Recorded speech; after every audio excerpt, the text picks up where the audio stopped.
남자 자한영 이종수입니다. 이번 시간은 737번째 시간으로 생의 비극적 의미이라는 수필을 읽어드리겠습니다. 생의 비극적 의미 이 우마무노. 병이라는 것은 어떤 점에 있어서 유기적인 분해다. 그것은 살아있는 육체 내에서 반역을 하고 생명의 공동작용을 파괴하고 모든 요소들이 합쳐 있는 목적으로부터 다른 목적을 획책하려는 어떤 기관이나 구성 분자다. 그 목적은 자체 내에서 생각할 때, 다시 말해서 추상적으로 논할 때, 더 숭고하고 더 고상하고 결국 자기가 원하는 대로 될 수가 있다. 그러나 그것은 이미 다른 사람인 것이다. 물 속에서 헤엄치고 숨쉬는 것보다는 공중에서 날아다니고 호흡을 하는 것이 더 좋을는지 모른다. 그러나 물고기의 지느러미가 날개로 변모하는 것을 원해서 그것이 실현된다면 물고기는 물고기로서는 죽고 말 것이다. 다시 말해서 존속을 위한 과정이 없다면 새가 되는 것으로 그 물고기는 최후를 마치고 말 것이라는 것은 거듭 거론할 필요조차 없다.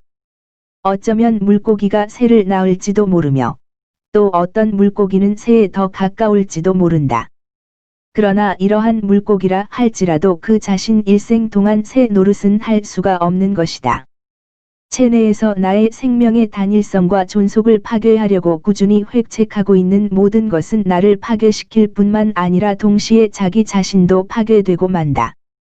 이와 마찬가지로 한 민족에 있어서 모든 개인이 그 민족의 정신적인 단일성을 파괴하려고 획책한다면 그 민족뿐만 아니라 결국에 가서 자기도 파멸되고 만다.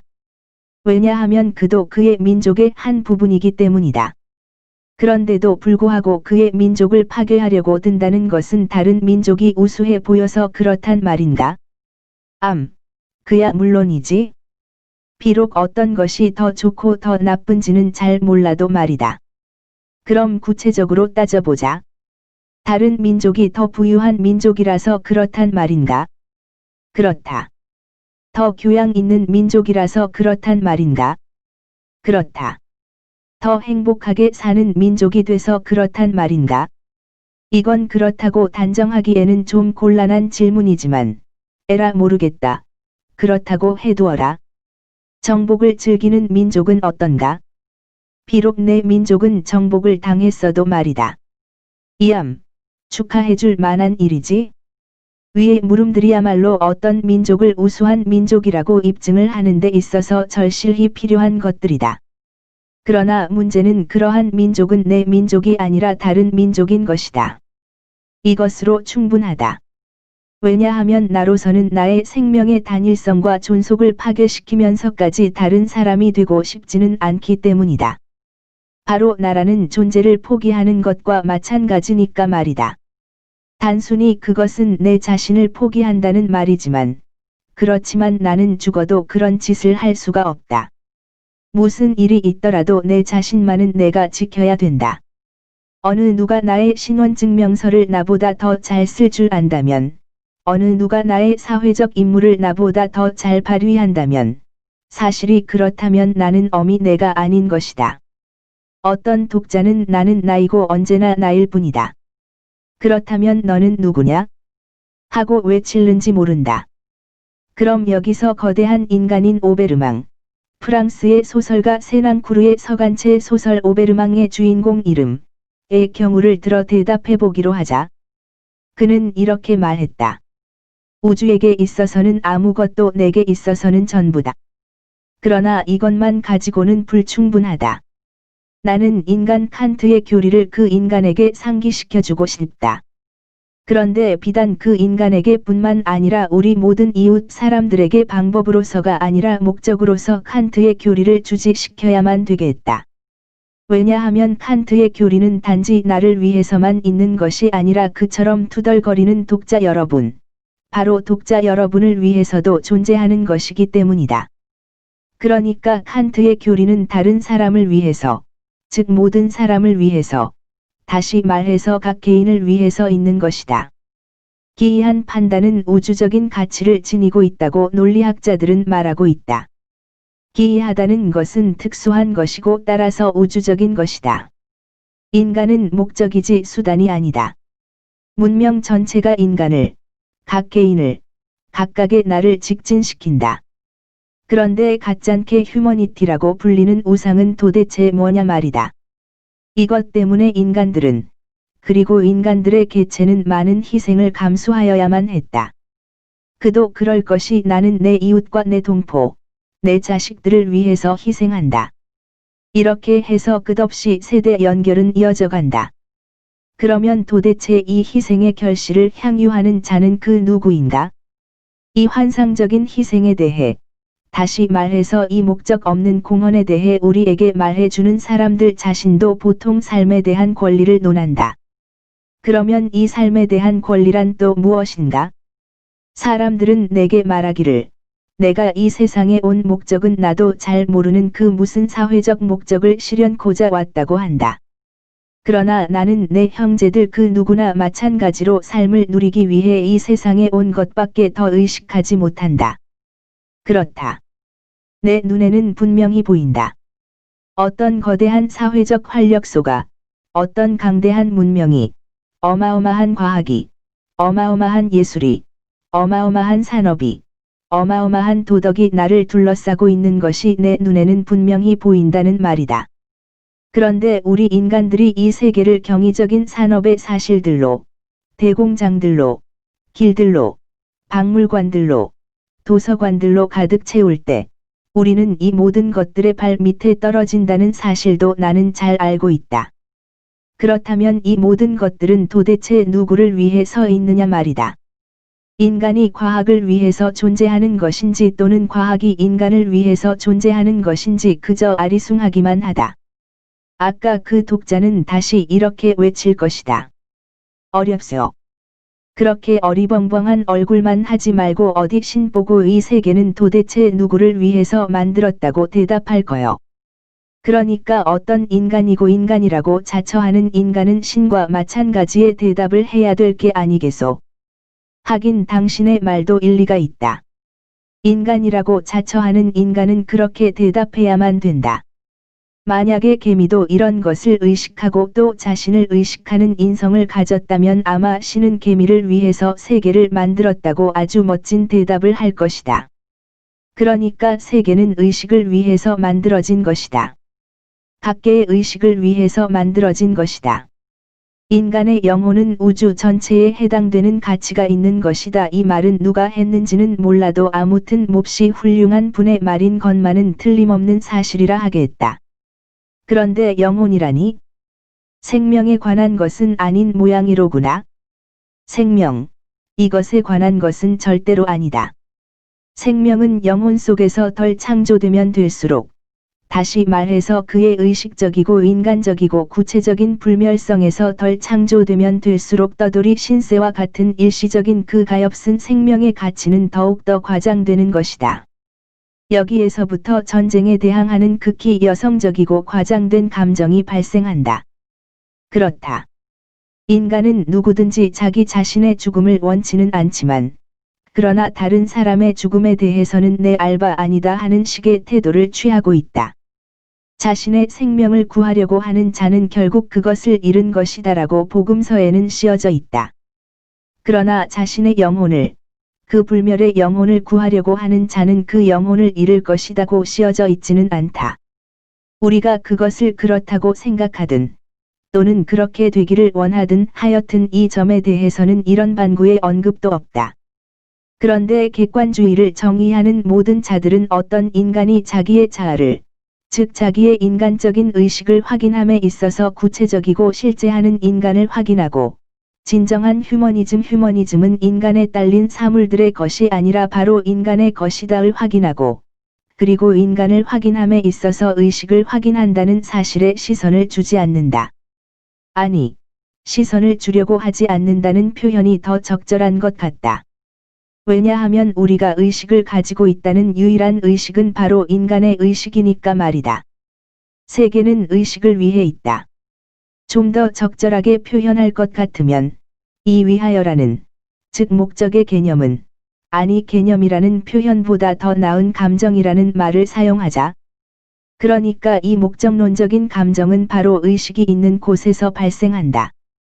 따라서 의식과 목적은 근본적으로 같다 하겠다. 태양이 의식을 가졌다면 틀림없이 세상 사람들을 비춰주기 위해 살고 있다고 생각할 것이다. 그리고 특히 이렇게 생각하는 의식을 가질 것이다. 즉 세상 사람들을 비춰줌으로써 즐거움을 느끼고 사는 자기를 위해 존재하는 것이라고 말이다. 참으로 그럴듯한 생각이다. 인간이 자기 자신을 구하기 위하여 벌리는 이 모든 비극적인 전투는 내가 앞서 독자들에게 말한 바 있는 그 불멸에 대한 비약을 인간 칸트로 하여금 하게 한 불멸에 대한 그 불멸의 열망은 결국 이러한 모든 것은 의식을 위한 전투에 불과한 것이다. 어느 비인간적이고 무자비하기 짝이 없는 철학자가 말한 바와 같이 만약에 의식이 두 개의 영원한 암흑 사이에 있는 하나의 번갯불이라면 그러니까 사실이 그렇다면 존재한다는 것보다 더 저주스러운 것도 아마 없을 것이다. 어떤 사람은 내가 어떤 때에는 끝이 없는 생명을 갈망하면서 그리고 또 어떤 때는 이 생명이 주어진 만큼 가치가 없다고 말하면서 중언부언 짓거리는 모든 말 속에서 어떤 모순의 밑바닥을 발견할지도 모른다. 모순이라니? 여부가 있는 말인가? 그러나 내 마음은 그것을 인정하지만 내 머리는 그것을 강력히 부인하고 있다. 그렇지만 따지나마나 그것은 하나의 엄연한 모순이다. 어느 누구가 복음서에 나오는 이러한 말을 기억하지 않을까 보냐? 하느님, 저는 믿사옵니다. 저의 불신에 도움을 주소서. 물론 이것도 모순이다. 우리는 단지 이 모순으로 살고 있는 것이다. 다시 말해서 모순에 의해 생을 영위하고 있는 것이다. 삶은 하나의 비극이다. 따라서 비극은 승리도 희망도 없는 하나의 비극일 따름이다. 그러니까 결론적으로 말해서 비극은 하나의 모순인 것이다. 독자 여러분께서도 보시다시피 정서적인 가치를 논하는 데 있어서 정성적인 가치 앞에서는 이성이 제대로 효력을 발휘하지 못한다. 왜냐하면 이성은 어디까지나 이성에 지나지 않는 것이니, 다시 말해서 진리와는 거리가 먼 것이기 때문이다. 여기에 천성적으로나 또는 재치를 부리느라고 아는 체하는 사람들을 단적으로 정의할 수 있는 좋은 예가 하나 있다. 즉 어떤 분이 한창 젊은 나이에 있는 아들을 갑자기 잃고 난 아버지에게 위로한답시고 하는 말이 내게는 퍽 인상적으로 들렸다. 인내심을 가지고 참게나. 우리 모두가 조만간 죽는 인생이 아닌가? 그 아버지가 이 무례한 말에 화를 낸다고 해서 독자 여러분께서는 그 가엾은 아버지를 나무랄 수가 있을까? 왜냐하면 그 말은 어디까지나 무례한 인사로 들려질 때가 없지 않아 있다. 예를 들어보자. 자네와 같은 사고 방식을 가지려면 내 두뇌로부터 지혜만 빼버리면 되겠네. 그러나 누구나 이런 명언은 함부로 사용할 수가 없다. 그야말로 담을 맞고도 남을 테니까 말이다. 실제에 있어서 두뇌로밖에 또는 사고를 하기 위한 특수한 어떤 다른 기관으로 밖에 사고를 하지 않는 것처럼 애써 남에게 보이려는 사람들이 있다. 이 반면에 딴 사람들은 모든 육체와 모든 영혼과 피와 골수와 심장과 폐와 복부와 생명을 가지고 사고를 하는 사람들은 무슨 일에든지 그저 정의만을 내리려고 한다. 즉 직업적으로 사고만 하려고 든다. 독자 여러분께서는 직업적이라는 것이 무슨 의미를 내포하고 있는지 아는가? 독자 여러분께서는 직업의 분화로 인한 산물이 그 무엇인지를 알고 있는가? 여기에 직업적인 권투 선수가 하나 있다고 가정해보자. 그가 가장 효과 있는 방법에 의해 펀치를 사용하는 법을 배워서 펀치를 사용하는 데 온 힘을 집중시킬 수가 있다고 하자. 그리고 링에 올라서기가 무섭게 그의 행동이 즉각적이고 구체적인 목적을 획득하기 위하여 필요 적절한 근육을 마음껏 움직여 상대방을 녹다운 시켜버렸다고 하자. 그러나 프로가 아닌 자가 한 대 멋지게 상대방에게 펀치를 먹었다고 할 때, 그것은 프로 권투 선수의 그것만큼 객관적이고 즉각적인 효력을 발휘할 수는 없을 것이다. 그러나 프로가 아닌 자는 그야말로 온몸으로 시합을 진행시킬 것이므로 활력 많은 프로 권투 선수보다 더 많이 발산시킬 것이다. 결론적으로 말해서 프로 권투 선수의 펀치를 단순히 권투 선수의 펀치라고 말한다면, 프로 아닌 자의 펀치는 인간의 펀치라고 말할 수 있겠다. 다 알려진 사실이지만, 서커스의 역사나 장터에서 묘기를 보여주는 엽기자들은 실은 건강한 몸들이 아닌 것이다. 상대방을 보기 좋게 쓰러뜨리거나 무지무지하게 중량이 나가는 엽기를 조금도 힘 안 들이고 번쩍 들지만 그러나 실제에 있어서는 폐결핵이나 소화불량증으로 죽고 만다. 철학자가 만약에 인간적이 아니라면 그는 이미 철학자가 아닌 것이다. 그저 단순히 아는 채 하는 자일 뿐이다. 다시 말해서 인간의 모형물일 뿐이다. 과학이나 물리학이나 기하학이나 그 어떤 학문이든지 연말을 하면 극히 제한적이면서 매우 좁은 영역 속에 갇힌 세분화된 학문으로 될 가능성이 없지 않아 있다. 그러나 철학은 시나 마찬가지로 완성된 작품이고 완전히 체계로 연결된 학문이다. 만약에 그렇지가 않다면 그것은 그야말로 사이비 철학일 것이고 또한 위조 학문일 것이다. 지식은 그 어떤 것을 막론하고 목적이 있는 법이다. 알기 위해 알려고 한다는 것은 누가 뭐라고 말하든가에 원칙적으로 매우 침울한 요구 사항이다. 즉각적으로 나타나는 실제적인 목적을 위해서 또는 우리들의 나머지 지식을 완성하기 위해서 그 어떤 것을 배우는 것이다. 언뜻 보기에 매우 이론에만 치우친 감이 있어 보이는 학설까지도 다시 말해서 지적이 필요성 즉각적으로 적용이 되지 못하는 학설까지도 어떤 지적인 필요성 역시 필요성은 있는 것이다이나 사고하는 데 있어서 경제적인 이성이나 의식의 단일성이나 연속성의 원칙에 효과적인 반응을 보여준다. 그러나 과학적 지식은 기타 다른 지식들 속에서도 그 목적을 가지고 있는 것과 마찬가지로 인간이 포옹해야만 그 존재가 가능한 철학은 다른 외적 목적을 가지고 있다. 그런데 이러한 철학은 우리 문명에 대해서 그리고 삶과 우주에 대한 우리의 태도에 대해서 말하고 있다. 철학에 있어서 가장 비극적인 문제는 지적인 필요성과 융합시키는 일이다. 그러나 모든 사람들이 이러한 모순에 직면하는지 어디 한번 알아보기로 하자. 예를 들어 말한다면 어떤 통치자가 어떤 때, 비록 불분명한 방법이라 할지라도 모든 사물들의, 특히 인간들의 첫 번째 원칙과 최종 목적에 대해서, 특히 인간들의 첫 번째 이유와 최종 목적에 대해서 걱정을 하지 않는다면, 우리는 그에 대해서 아무것도 기대할 수가 없다. 이 최대의 걱정은 단순히 합리적 또는 이성적일 수가 없을 것이다. 왜냐하면 그것은 감정적이기 때문이다. 그러니까 사유하는 것만 가지고는 충분하지가 않다. 우리의 문명에 감지해야만 한다. 같은 인간들을 지휘하려는 자가 초자연적인 사물들을 조심없이 다룬다고 말하거나 선언한다면 이미 그는 그들을 지휘할 자격이 없는 사람이다. 이것은 더 이상 논의할 여지조차 없이 분명한 사실이지만, 그러나 어떤 결정적인 해결책은 강구해야 되지 않을까? 해결책이라니? 무슨 뾰족한 수가 있단 말인가? 만약에 나의 경우라면, 결코 그러한 민족의 지도자에게 마음을 주면서 기꺼이 승복을 하지는 않겠다. 즉 한 민족을 지도함에 있어서 인간들을, 살과 뼈의 인간들을, 태어나고 괴로워하고 죽어야만 되는 인간들을 제대로 통찰하지 못하는 지도자를 말이다. 그런데 여기서 말하는 이 인간들은 그들 자신에 있어서는 그들이 단지 수단뿐만 아니라 목적도 된다. 그러니까 이 인간들은 그들 자신들로서의 그들이지 결코 타인들이 아닌 것이다. 예를 들어 말할 것 같으면 인간들의 한 세대가 다음에 오는 세대를 희생시킨다는 것은 잔인한 일이다. 비록 이 희생당하는 세대가 아직 감정을 못 느껴도 말이다. 더 자세히 말해서 이 희생당하는 세대가 기억력이나 이름이나 또는 그들 자신에 대해 아무런 느낌을 못 가져도 말이다.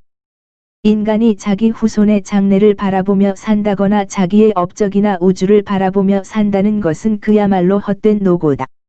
이러한 짓은 어리석은 감정에 시달리고 있는 인간만이 기꺼워할 노릇이다. 그렇더라도 어떤 면에 있어서는 이러한 인간들의 두뇌가 더 우수할 수도 있다. 왜냐하면 소위 위대한 재능을 지니고 있는 인간은 어리석은 감정의 소유자일 수가 있고, 게다가 정신박약자일 수도 있기 때문이다. 이에 대해 몇 가지 경우를 들어보자. 재능은 있지만 감정이 어리석은 자들은 흔히 말하기를, 모르는 일에 깊이 빠지려 할 때는 자극이나 충동에 대해서 계속해서 발길질을 해야 한다는 것은 소용없다고 한다. 이것은 마치 다리 하나를 절단 수술을 받아야 될 사람에게 아무리 수술 받는 것을 끔찍하게 생각해도 아무 소용이 없는 일이라고 말하는 거나 마찬가지다.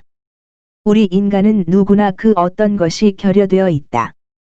어떤 사람은 그것을 느끼는데 또 어떤 사람은 그것을 느끼지 못하고 있다. 또는 그것을 느끼지 못하는 채 하는 사람도 없지 않아 있다.